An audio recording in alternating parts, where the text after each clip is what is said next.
The anime starts with a big white dragon who finds himself trapped in bondage as the hero of the world strikes with his final load. Puzzled, the dragon reflects that, to his knowledge, he has never done anything to warrant a human attack. In fact, he has even allied with them on several occasions. Breaking free from the chains, the legendary creature gazes at the moon and acknowledges that he's lived a long life. He thought that this is an unfitting end for a divine dragon who has existed since the age of gods. However, he accepts the hero's shots and begins to crumble away. As he faces the end, the dragon looks forward to his eternal rest. But the anime gods have other plans. He is reincarnated as a human, born to a family who names him Dullin. Years pass, and Dullin grows into a young man living in the small village of Varen, on the northern border of the continental kingdom of Arrest. The village thrives on agriculture, and Dullin works hard in the fields to earn his daily bread. At 16, he's already considered an adult, having left his family home the previous year to live on his own as is customary in the village. One day, Dullin goes fishing with his older brother, who asks about his upcoming journey to investigate the swamp. Your family who once lived there vanished about a month ago, and the village needs to figure out why, as they relied on them for trade. His brother notes that this task should fall to the garrison, not Dullin, but the former dragon explains that Captain Balon and the others are too busy defending the village. His brother offers to accompany him, but Dullin reassures him that he'll be fine. While talking, Dullin catches a massive fish after a brief struggle. On his way back to the village, he runs into Merida and Albert, who comment on his impressive catch. Dullin thanks Merida for convincing the village chief to allow him to go on the mission. She humbly says it's the least she can do since he helps with the training sessions for the children. Albert advises Dullin to focus on preparing for the journey, as there are dangerous monsters and bandits near the village. With limited soldiers, the outskirts can enjoy the same level of protection as the cities, so the villagers must defend themselves. Back home, Dullin preserves the fish so it won't spoil. Just as he finishes, Ares stops by to remind him of their magic practice. She secretly has a crush on Dullin but hides it, claiming she just happened to be in the area. During practice, Dullin demonstrates his impressive offensive magic, perfectly hitting the target with an energy bolt. His master is impressed but reminds him they also need to work on magical healing, which was Dullin's weakest subject. After the lesson, the village chief introduces Dullin to Christina, a noble woman who will be staying in the village for a while. The chief warns Dullin to be respectful due to her status. Soon after, Dullin and Christina exchange greetings and briefly share a moment as they look into each other's eyes. The chief then continues to show Christina around the village, and Dullin notes her poise and grace. Later, Dullin visits his family to deliver food. He reflects on the harsh weather of the village, where winters are freezing and summers blistering. He's surprised by how humans manage to survive in such extreme conditions. His parents and younger brother warmly greet him, and his mother prepares a delicious meal. During dinner, his father teases him, suggesting that living alone must get lonely and that he should find a wife, as his older brother did. But Dullin insists he's okay with being single for now. The conversation then shifts to his upcoming journey, and his mother expresses concern about the dangers of the road. However, Dullin reassures her that he won't take any unnecessary risks and that the trip is purely investigative. Hearing this, his father trusts his son's judgment, believing he can make his own decisions. But the only thing he asks is that Dullin returns home safely to spare his mother any worry. He then promises to come back with a great story to tell. On the morning of his departure, Captain Balon expresses again that the mission should be handled by soldiers, but Merida reminds him that with a high risk of monster attacks, they can't afford to leave the village undefended. Letitia, the village gnome, gives Dullin a simple blessing from their goddess, and his master tells him that her fortune-telling hints at a faint sense of danger, urging him to stay cautious. Airy, blushing, hands Dullin a packed lunch she made for him. With everything in place, Dullin sets off for the swamp. He arrives without incident and surveys the scene. Taking a deep breath, Dullin removes his gloves and touches the swamp's water to sense what's wrong. He soon realizes why the lizard people fled. The earth elemental's power has surged, while the water elementals has weakened. His master's fortune-telling had been right again. But soon, Dullin's attention is drawn to some rustling in the bushes. He draws his sword, knowing that only powerful monsters can survive in the swamp in its current state. However, he is surprised when a baddie named Selena emerges. Selena calls Dullin foolish for coming alone, but he brushes off her remark, noting that it's strange to see demi-humans like her in this area.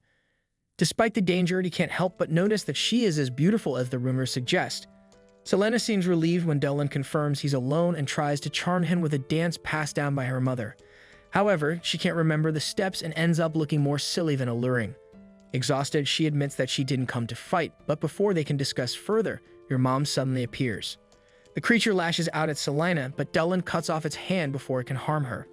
As the monster begins to regenerate, Dullin grabs Selena, pulling her into hiding. He explains that the creature is a mad elemental, likely the reason the lizard people fled. He suspects that a recent earthquake disturbed the elemental, driving it mad. Unfortunately, there's no way to calm it down, so they have no choice but to destroy it. The two quickly introduce themselves, and Dahlin asks if she can use magic. Selena, being an earth-type monster herself, doubts her magic will be effective against the elemental. However, she believes her unique racial spell might work. They soon devise a plan. Dahlin will confront the creature directly while Selena supports him from a distance. She starts reciting her spell with a tone that sounds almost like wedding vows, causing her to blush in embarrassment when Dahlin points it out. Selena summons a giant snake that constricts the elemental, buying Dahlin enough time to launch his attack. Selena cheers as they defeat the monster, but she gets splattered with mud in the process. Dahlin quickly checks to ensure she isn't hurt and thanks her for her help. He then collects the gems dropped by the defeated creature. After cleaning up, Selena sits beside Dahlin as he prepares a pot of soup. She's surprised that he's not afraid of her, unlike most humans. Dahlin remarks that she's different from the other Lamias he's met, who are typically more wary and aggressive towards humans. Curious, he asks why she's in the area, as there aren't any Lamia villages nearby. Selena reveals that when Lamias turns 17, they must leave their village to search for a husband, and she is now on that journey herself. Selena explains further, providing some background on her race. Lamias are an all-female species, and it's rare for them to give birth to male offspring. When they do, the child is always of the father's race. The Lamias originated when a cursed human woman passed her affliction to her female descendants. Due to their partially snake nature, their body fluids contain venom, meaning they must choose husbands with strong, venom-resistant bodies. Dahlin sympathizes with her, acknowledging that it must be harder for Lamias to find partners than it is for other races. Selena shares that her mother also met her father on a journey. He was a human like Dahlin, and she's touched by how well her parents got along. She feels Dahlin is treating her like a child with his kind responses, but he reassures her that's not the case. In fact, he finds her cute, which makes her blush. He serves her a bowl of soup, admitting it's not as good as his mother's cooking, but it's still tasty. Selena takes a bite and is overwhelmed by the meal, praising its rich flavor and aroma. Realizing she's getting overly excited, she stops herself and apologizes. Dahlin smiles, telling her that his mother taught him how to cook. He's glad she likes it, recalling how his family would gather around the pot on cold nights. Selena, noticing the warmth in his voice, comments that it's clear how much he loves his family. Dahlin agrees, reflecting to himself that the lonely dragon he once was is no more. The two spend the night bonding over stories of their families. As dawn breaks, they prepare to part ways. Dahlin shakes Selena's hand and wishes her luck in finding a great husband. He mentions that Lamias are fond of life energy, so he gives her a small amount of his own, only to accidentally overwhelm her with the strength of his draconic energy, causing her to fall. He quickly apologizes, realizing that a dragon's life energy might be too potent for her. Before leaving, Dahlin tells her he's returning to his village, but hopes that one day she'll visit with her future husband. They bid each other farewell and head off to their respective destinations. This then marks the end of today's anime recap. If you enjoyed the video and want more of it, please support the channel by leaving a like and subscribe. Let's help us reach our current goal of 20,000 subscribers. A few days later, a guard and a villager from the village noticed a woman crossing the bridge towards Varen. The villager remarked how dangerous it was for a young woman to travel alone, but she confidently reassured them that there was no need to worry. She believed that she was stronger than she looked. After all, she was just a simple Lamia. Once they realized she was a snake woman, they both panicked and ran off without looking back, much to Selena's frustration. Meanwhile, back at Dahlin's house, Maguru was teaching Dahlin and Eri the basics of magical medicine. Unlike regular medicine, magical potions were made from ingredients imbued with magic and required extreme care and preparation. Even the smallest mistake could be dangerous or fatal. As she finished explaining this, Dahlin made his first mistake. Maguru chuckled, teasing him about not being very good with delicate tasks. Eri then encouraged Dahlin not to get discouraged, pointing out that he had a sharp eye for medicinal herbs and was wonderful with children. Blushing slightly, she added that he was also quite handsome. Dahlin thanked her for the kind words, but admitted that he struggled with following complex recipes, acknowledging he had a lot to learn. Maguru, finding no issue with Eri's mixture, sent her off to play outside. Eri, however, preferred to stay and help her mother, so she excused herself. During this, Dahlin reflected on his past life as a dragon, where he never needed medicine, which might explain why he wasn't good at handling delicate things. Despite Dahlin's frustration, Maguru reassured him that his offensive magic was exceptional, though magical medicine was still a challenge for him. She reminded him that there were no shortcuts in life and that the obstacles he faced were just steps on his journey to improving. Later that day, Dahlin went to Eri's house for lunch after being invited. Aries' father offered a prayer to Miral, the goddess of nature, thanking her for her blessings. During this, Dahlin reflected that it had been a long time since he last saw Miral. After lunch, he realized he had stayed too long and hurried off. On his way, he was stopped by a cowed demi-human woman who asked if today wasn't his training day. Dahlin confirmed he was late for that reason, but the woman offered him fresh milk that came straight from her, which she regularly shared with the villagers, and despite being in a hurry, Dahlin drank it enthusiastically. Eventually, Dahlin reached the training grounds where 3 young boys were practicing the spears under Albert's supervision. He apologized for being late, but Albert smiled and called for a break. The kids excitedly gathered around Dahlin to show off their skills, but Albert told them to come back after the break, disappointing them. Suddenly, Dahlin sensed the presence of a monster nearby. Albert quickly noticed Dahlin's unusual behavior and asked what was wrong, but Dahlin tried to brush it off. Later that night, Dahlin returned to the forest, following the sensation he had earlier. He was convinced it was a monster, perhaps one he had encountered before. As he ventured deeper into the woods, he came across Selena bathing. Startled, she almost fell, but Dahlin caught her in time. Once she composed herself, Dahlin asked what she was doing there. Embarrassed, Selena asked him to close his eyes. Confused, Dahlin wondered why, since she was a beautiful woman and he saw nothing wrong with admiring her beauty. Annoyed, Selena couldn't understand his indifference. Dahlin calmly explained that it was natural to appreciate beauty, and there was nothing wrong with it.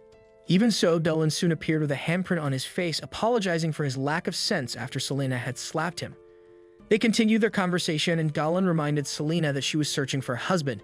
She admitted that things hadn't gone well, so she decided to visit him in his village because traveling alone was challenging. Delighted by her arrival, Dahlin promised to help her however he could. He even suggested they live together, which left Selena flustered. After recovering from the shock, she questioned if he was serious since she was a monster. Dahlin explained that his village was home to many beast folk and demi-humans, and while the villagers might initially be wary of her because she was a lamia, her powers and kindness would eventually win them over, allowing her to live peacefully in Varen. Surprised, Selena hadn't considered the possibility of befriending humans. Dahlin then confessed that her presence would make his life more pleasant. Realizing how his words sounded, he wondered if he was unintentionally courting her. Regardless, the invitation was extended, and Selena accepted. She then revealed another reason for seeking him out. She hoped he could share some of his life energy with her, as she had never encountered such a delicious and revitalizing energy. Dahlin agreed, assuring her that once they lived together, she would have as much as she needed. To seal the deal, he transferred a little life energy to her as a demonstration, causing Selena to become excited from head to tail. The next day, Dahlin and Selena discussed their plans, and in the village, the captain and his subordinates were investigating mysterious attacks that had been happening for 3 days, where animals were found dead and strange tracks had been left behind. They suspected that the culprit behind the recent attacks might be the half-human, half-creature shadow they had glimpsed the previous night, specifically a lamia, an extremely dangerous being feared by humans. What puzzled the captain was why she left her prey in the village rather than taking it to eat immediately. The officer warned the village elders of the potential threat lurking in the territory, and everyone wondered why a lamia had appeared in this region, as it was a rare occurrence. Captain Baron also proposed forming a squad to eliminate the creature once and for all. However, one of the village leaders pointed out that they had too few people, making it too risky. They agreed that reinforcements from the capital were necessary, so a messenger needed to be sent right away. While working with Albert, Dahlin overheard this conversation. He had reflected sadly on how deep the divide between humans and monsters ran. It pained him to think that someone like Selena, who was so kind and gentle, could be hated simply for what she was. Back at the meeting, Maguru urged the villagers not to panic, acknowledging Baron's concern for their safety. However, she suggested that the lamia might be leaving the animals as offerings to the village and encouraged them to understand the situation better before taking any action. At that moment, Ari arrived with the results of a divination Maguru had recommended. The elder carefully examined the ritual object and confirmed that Ari had reached the same conclusion as she had. The appearance of the serpent was a good omen, and the villagers should wait and see what happened next. Overjoyed by the decision, Dahlin rushed off to tell Selena that the offering plan had worked, setting the stage for the next part of his plan.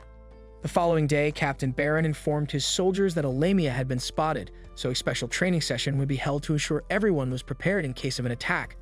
The children were captivated by the captain's commanding presence, especially his son Toro.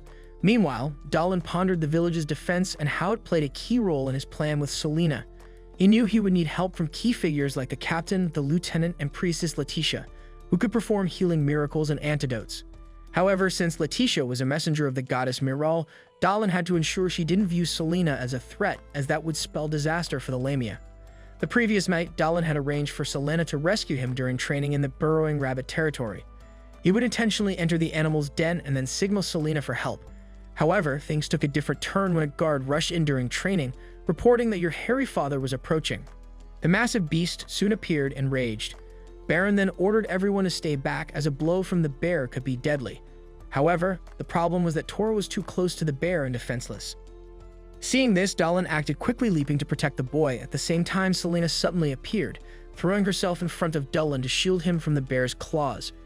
She then cast a spell, commanding the bear to return to the forest, leaving everyone stunned as the beast obediently retreated.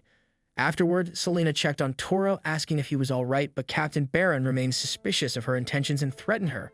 Dallin defended Selena, explaining that she had saved him and Toro. Another villager, Malad, agreed, but Baron remained wary. He questioned why the Lamia had been leaving offerings in the village and why she had saved them. Selena explained that she had saved them because their families would be heartbroken if they died. She then bowed and pleaded for permission to live in the village, revealing that her father was human and had always loved her mother. Hearing this, Baron asked Priestess Letitia for her opinion. The priestess received a message from the goddess Miral, affirming that the Lamia before them was no threat and that everyone should live in harmony. Letitia then approached Selena, noting that the Lamia was keeping her eyes closed to ease the villagers' fear of curses. Gently, she asked Selena to open her eyes, assuring her that everything was fine now. However, Selena was gravely injured from her earlier efforts and fainted soon after. Once Selena recovered, she was given a house in the village. She was touched by the kindness the villagers showed her, including a plush mushroom left in her new home, an idea suggested by Captain Baron himself. Speaking of him, Baron later apologized to Selena for drawing his weapon on her, acknowledging that she had saved his son's life. Eri asked Selena to share everything she knew about her species so they could take better care of her, and Selena, in turn, wished to learn more about humans. Finally, Dallin, pretending not to know Selena, extended his hand to her in greeting. Overwhelmed, Selena tearfully accepted his gesture, and with that, Dallin officially welcomed her to Varan village. As Dallin gazes out the window, lost in thought, the rest of the group mingles with their newest member. He can't shake the feeling of being indebted to his old friend, the so-called goddess Miral, whose oracle saved Selena. Meanwhile, in town, tension rises as the newspapers report the latest missing woman. Headmistress Olivia receives a letter from her prized assistant, Christina, and her eager assistant urges her to read it. Christina's letter details her time in the village, describing the harsh climate, the constant threat to safety, and the villagers' reliance on combat training. Christina recounts sparring with Vice Captain Merida, where the villagers remarked that it had been a long time since they had seen Merida struggle in a fight. While they knew the Vice Captain hadn't gone all out, Christina agreed. Eventually, Merida gave her all in a fierce exchange, but ended up losing. The crowd cheered, thrilled by the battle. Christina helped Merida up, praising her exceptional sword skills, calling them swift and beautiful, which made Merida blush. Baron then also commended them both on a marvelous mock battle, and Merida invited Christina to join them for lunch. Christina was surprised by how warm and welcoming the villagers were. At the pub, some local girls offered her food, captivated by her beauty. Baron soon joined them, inviting Christina for a drink. However, Albert thought she should decline, knowing the captain tends to go overboard. Merida then scolded Baron, calling his request disrespectful. So Baron quickly apologized, assuring her he meant no offense, and then left with the other boys to enjoy themselves. Christina later overheard them laughing as she prepared for bed, but restlessness led her to train more. During her nighttime training, Christina bumped into Dallin and Selena. Noticing Christina seemed upset, the Lamia invited her to her home. Selena showed off her straw bed, boasting about its comfort. Dallin gently reminded Christina that humans might not find it as cozy, but the noblewoman tried it anyway, surprised by how comfortable it was. Selena spoke of how the villagers' warm nature had eased her worries about being accepted, and she pointed out that everyone in the village loved Baron's wife's milk. Christina now understood why the villagers gathered there each morning. They also discussed how the captain consistently is the best at drinking his wife's milk and Dallin's brother's impressive fishing skills. However, when the girls realized that was the only one standing, the girls dragged him into bed with them for some biological lessons. The following morning, they visited the captain's home for Christina to try her wife's famous milk. Baron insisted they join him, and a fresh cup was brought out for Christina. She drank it quickly, marveling at its taste. From the way she downed it, the captain guessed she was a skilled drinker, and she admitted she could outdrink most. Fired up, the captain challenged her, but by the end he collapsed while she remained standing. Impressed, she was later given the honor of tasting Baron's daughter's first cup of milk.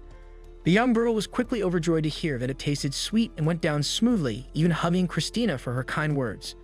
Back at the palace, Christina's letter concludes by saying she has grown closer to the villagers and the place is becoming dear to her. That evening, Olivia attends a ball where the latest gossip is about Christina's friendship with a beautiful Lamia. The headmistress is surprised that the noblewoman's exploits have become the hottest topic in town. She is joined by Karen, a mage employed by the government general who is particularly curious about the Lamia. Olivia finds it odd that Karen is so interested in a simple Lamia, but Karen explains that humans shouldn't be living with such dangerous creatures, especially with the ongoing mystery of the serial disappearances, as she doesn't want more trouble. However, Olivia doesn't believe the Lamia pose any danger, as an oracle from the goddess Merel instructed the villagers to live peacefully with her. But the mage Karen remains unconvinced, arguing that they should still prepare for the worst. To do so, she proposes that Selena be summoned to the town for an assessment. Gorda, the commissioner of the northern frontier, interrupts to support Karen's view, offering to lead an envoy to retrieve the Lamia. That night, Dolan astral projects in his dragon form to visit the other world, where he meets Merel, his old friend. She is delighted to see him, and Dolan thanks her for the oracle that saved Selena, admitting he doesn't know what would have happened without it. Merel, recognizing him despite his rebirth as a human, shares that she felt his soul among the prayers directed to her. She's happy but also puzzled, recalling how he once seemed weary of life as a dragon. Dolan explains that reincarnation changed his perspective. He now understands how people on the surface live each day as if it's their last. He remarks that while celestial beings live longer, humans' shorter lives burn with a bright intensity. Merel agrees, noting that he too shines brightly now and that she senses contentment in both his and Selena's hearts. As day breaks, Selena bursts into Dolan's room, waking him up with the news that it's a new day. Dolan asks her to knock next time, but she notices that he's in good spirits. He tells her he dreamed of an old friend who said kind words to him. Changing the subject, Selena reminds him of their promise to plant potatoes with Christina, hinting that the noblewoman might be upset if he forgot. The trio heads to the farm where Selena plants the potatoes unevenly and Christina aggressively punches the ground while planting. Amid their work, Christina rushes over, urging them to come to the village gate immediately. When they arrive, Dolan and Selena are surrounded by guards on Gorda's orders. The commissioner introduces himself and confirms that it was Dolan who brought Selena into their lands. A priestess defends Selena by pointing out that Merel's oracle proves she is an evil. However, Gorda clarifies that while he respects the goddess's judgment, he's responsible for ensuring the safety of their lands and must address any potential threats. Dolan is relieved that they didn't send an elimination squad, but still wonders what they want. Gorda reveals that they plan to take Selena to the government general to confirm she isn't a threat. While they trust Merel's assessment, they must follow the law of the land if Selena is to live in Vaughn Village. Dolan requests to accompany Selena since he brought her into the village in the first place, and Gorda agrees, seeing this as a way to prevent any problems along the journey. As soon as they set off, Christina uses a wind spell to rush ahead to the town, seeking a meeting with Headmistress Olivia before the envoy arrives. She barges into Olivia's office, explaining what Gorda did during his visit to the village. Olivia calmly offers Christina tea and reassures her that Selena won't be eliminated, as she has Merel's blessing. The headmistress also reveals that Kieran orchestrated this, seeing Selena as a potential threat. Kieran suspects the Lamia might be involved in the recent disappearances, though Olivia doubts it given the geographical distance between the incidents. Still, Olivia warns that suspicion could fall on Selena if Kieran builds a case against her. Meanwhile, on their journey, Dolan comforts a worried Selena by holding her close, explaining that his mother used to comfort him the same way when he was anxious. He assures her that there's nothing to fear. As they travel, the carriage suddenly stops, and they're told to step out. Both Dolan and Selena exchange concerned glances, unsure of what's coming next. Dolan and Selena are soon brought to Gorda, the commissioner of the northern border, who shares shocking information that leaves them speechless. Back at the Magic Institute, Christina firmly believes Selena could never commit such acts, and Olivia agrees as Selena lives far away in Bern. However, with Kieran's significant influence in the government, if he's spreading rumors, suspicions could still be directed at Selena. Frustrated, Christina slams her fist on the table and asks if anything can be done, but Olivia cautions that acting rashly could backfire and lead to accusations against them. The Institute's director, meanwhile, has other pressing concerns. Elsewhere, Gorda hands Dolan and Selena over to Kieran, who welcomes them to the city of Gallows. When Selena asks who Dolan is, he introduces himself as someone from Bern Village tasked with accompanying her. Kieran invites them to a grand dinner, sending Gorda to make a report. As Selena marvels at the feast, Kieran encourages them to eat freely to make up for any inconvenience. Feeling uneasy, Selena mentions being frightened by the soldiers, fearing for her life.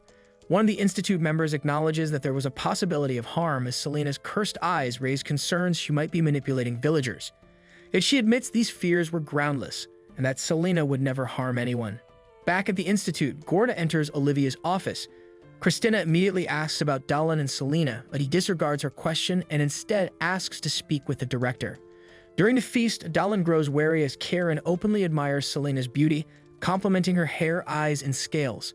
Suddenly, Karen ominously reveals her desire to possess Selena's beauty, causing both Selena and Dahlin to faint at the table. In Olivia's office, Gorda asks Christina if she's aware of the young women vanishing in Galos, and she confirms, though she doesn't see how it connects to Selena. Gorda explains that a powerful sorceress, rumored to be over 300 years old, is believed to live in Galos. This sorceress, he reveals, has been using forbidden magic to steal the bodies of young women to maintain her youth, and now she's set her sights on Selena. Alarmed, the Institute realizes they must act quickly before tragedy strikes. Meanwhile, Karen, overjoyed at capturing Selena, reveals that it has been years since she last saw a live lamia. She confesses her intent to use Selena's skin, scalpel, and hand. However, Dahlin awakens and demands Karen stay away from Selena, having broken free from his restraints. Karen is surprised, thinking she miscalculated the sedative dosage. Dahlin notices the magical circle on the floor, which reeks of blood, and he demands to know how many people Karen has harmed. Dodging his question, Karen cryptically says she stopped counting after 100, hinting at her disregard for life. Undeterred, Dahlin presses further, asking what she does with her victims, to which Karen chillingly explains that she conducts experiments on them, using the most beautiful parts of their bodies to keep herself youthful. Dahlin denounces such magic as forbidden, asking if she struck a deal with dark forces. She proudly admits she has, gaining features from various creatures to add to her beauty. Dahlin calls it monstrous, but Karen dismisses him, believing he simply doesn't understand beauty's value. To her, beauty is worth any cost. Just then, Selena, who had been pretending to be unconscious, confronts Karen, accusing her of killing those who came to her for help. Karen coldly defends her actions, seeing her victims as fragile beings who would eventually ruin their own beauty. Outraged, Selena shouts that Gorda was right about Karen's sinister nature.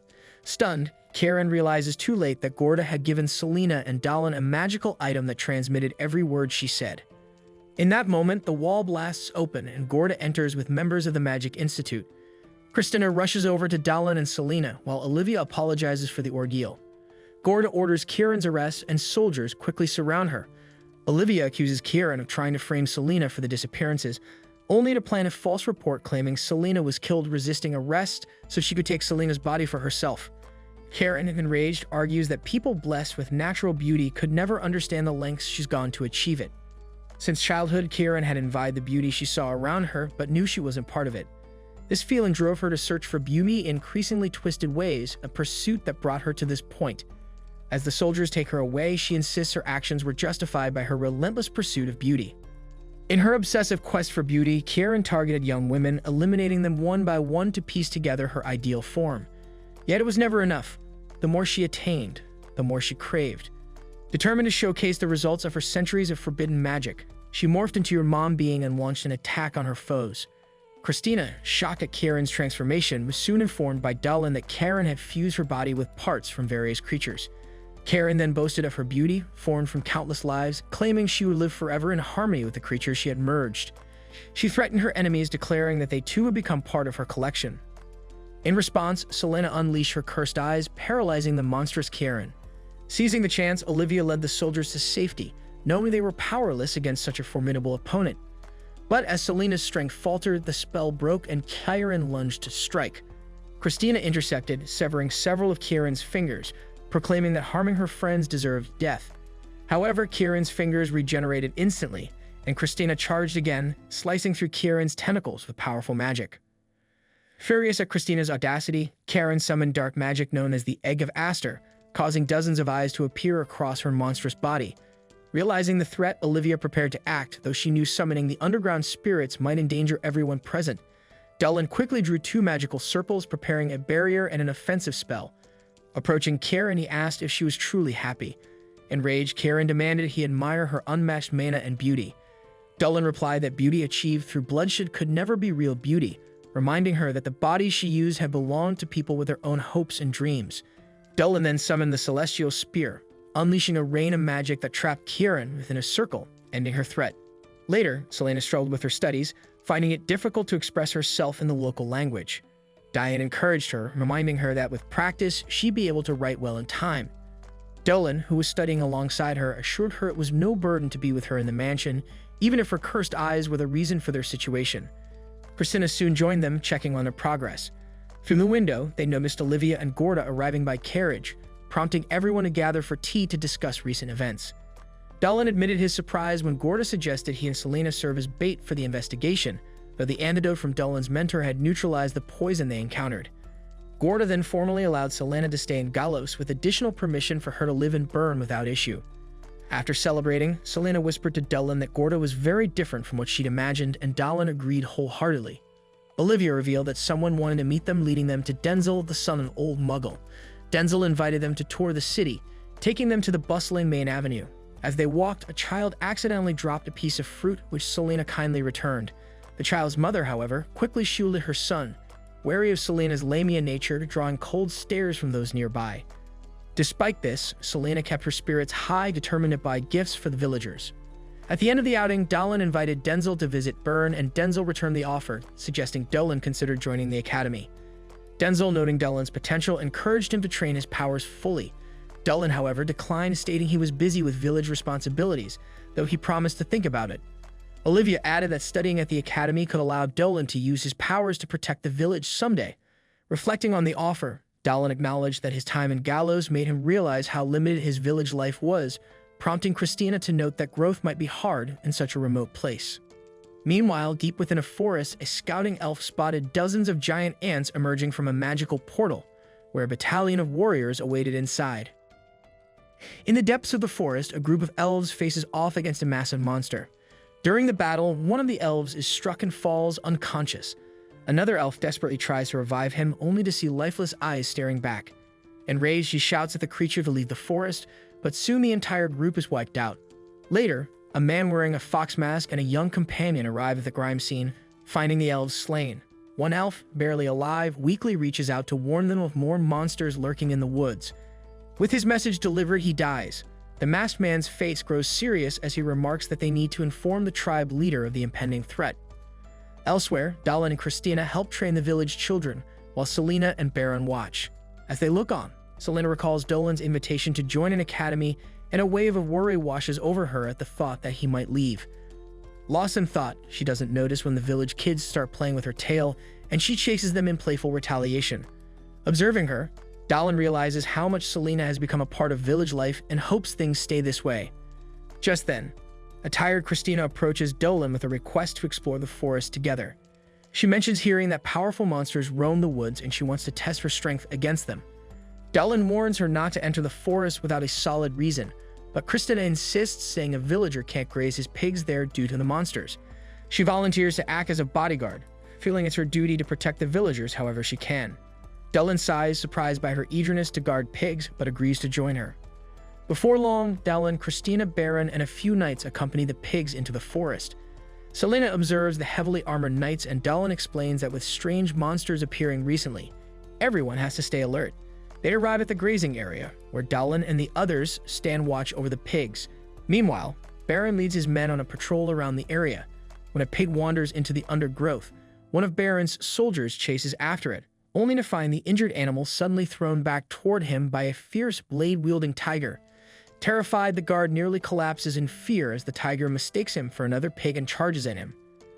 Fortunately, Baron arrives in time to strike the tiger on the head with his enormous hammer, chastising the soldier for his lack of vigilance. Ironically, Baron himself fails to notice a giant black ant creeping up behind him. The ant creature ambushes Baron, quickly overwhelming him. Dolan and the others hear his shouts and rush to his aid, arriving just in time to find Baron defeated by the massive ant. The creature lunges at Dolan, but he blasts it with energy, bringing it down. Christina asks what kind of creature it is, and Dolan explains that it's not just a monster. It's a demon from the underworld, even if only a low-ranking scout, still far stronger than ordinary monsters. When Christina asks how he knows about demons, he replies that he learned about them from old books. Then Dolan offers to pin down the demon so Christina can finish it off. She dashes forward as Dolan weakens it with magic, and taking her chance, she strikes the demon's head, defeating it.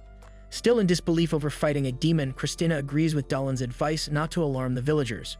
That evening, the villagers gather at the chief's home. Dolan returns from checking on Baron and informs everyone that although he remains unconscious, his life is no longer in danger. As the villagers discuss the strange creature that overpowered their guard captain, the healer arrives with good news. Baron has regained consciousness and should recover soon. However, the healer warns them that the creature that attacked Baron was even stronger than the blade-wielding tiger. Dolan, concerned by the signs of unrest in the forest, suggests investigating further. The village healer advises him to tread carefully, reminding him that nature only retaliates when its territory is disturbed. Dolan argues that they need to be proactive to prevent future threats. Reluctantly, the healer agrees with one condition: you must bring someone along. Christina immediately volunteers, but the village chief declines, explaining that risking her safety would betray the trust of the academy headmaster. Seeing her chance, Selena steps up, insisting she will accompany Dolan. He sees the determination in her eyes and cannot refuse. The next morning, Dolan and Selena prepare for their journey, only to find Christina already waiting for them in the forest, unwilling to stay behind. Dolan is surprised, reminding Selena that the chief wanted her to stay, but she just smiles, saying she wants to help protect the village. Soon after, they encounter a swarm of giant spiders and work together to fend them off. Just as they're catching their breath, a large corn ape appears. Christina braces for another fight, but Selena approaches the creature peacefully, offering it a shiny red apple. Christina watches in awe, amused by Selena's calm approach. When she glances at Dolan, she laughs as young apes begin climbing all over him, clearly delighted by their new tree. Taking advantage of the peaceful moment, the group decides to break for lunch, sharing their food with the ape family. Curious, Christina asks if Selena has ever been afraid of monsters. Selena chuckles, reminding her that she is technically part monster herself. She encourages Christina, suggesting she feed the baby apes, and soon Christina finds herself charmed by them. As they relax, Dolan pieces together clues and realizes that both the spiders and the apes may have been driven out of their usual habitats by something far more dangerous. Out of nowhere, Selena glances at Christina, admiring how she even manages to look elegant while eating a simple slice of bread. Dolan agrees, complimenting Christina's natural grace, causing her to blush. Noticing Christina's poise, Selena feels a pang of insecurity and jokingly asks her for tips on being more enchanting, hoping it might attract a good husband. Dolan, sensing her insecurity, reassures Selena, saying she's already charming just as she is. Selena blushes, her mind drifting into a daydream of Dolan proposing to her and a blissful future together. Suddenly, both Dolan and Christina sense a demonic presence nearby. Out of nowhere, a small object is thrown at them, containing an unconscious fairy. Moments later, a demon ant appears. Dolan immediately charges at it, telling Selena to get the other creatures to safety. Christina quickly joins him, and together they manage to defeat the demon. However, more ants appear, surrounding them. Two rush towards Selena, but Dolan takes them down with energy arrows while Christina battles the remaining creatures.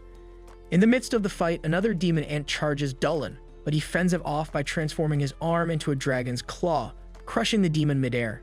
Christina finishes off another one, but as she turns, an ant lunges at her from behind. Selena steps in, using her magic to defeat it just in time.